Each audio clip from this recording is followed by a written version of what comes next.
This is the Exposure Diablo MK4.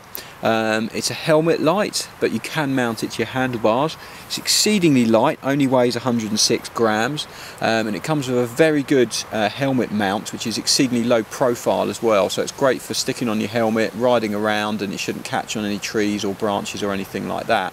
The other thing that Exposure have done, which is new for 2013, is they've set up an Optimised Mode Selector button, and on the back of the light you can select between 8 different modes, and then within each of those modes there are up to 20 different settings. So the idea is you pre-select the mode you're most likely to use, and then it will just cycle through those settings when you push the button.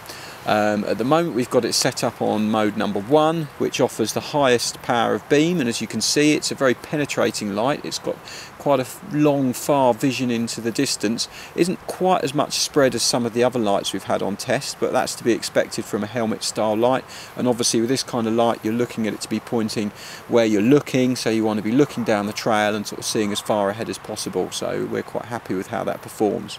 If you push the button once, it cycles down onto the medium setting, and then push it again, it will go on to the low setting. And even on the medium and low settings there you can still see plenty. It's quite bright and good enough for a night ride, certainly. On the high setting you've got 1 hour of run time, so that doesn't leave you with much time to actually go out and ride. So if you're going to run it on the high, you want to make sure you only switch it on when you need it, so when you're riding down the single track, and keep it switched off on the fire roads if you've got an additional light on your handlebars. Or alternatively, run it on one of the lower modes, which if we click it down to the medium setting there, it'll run for 2 hours on that setting. So that's still plenty bright enough to see where you want to go, and you've got 2 hours of light available, which should mean that's plenty for when you're going out on a night ride with your mates.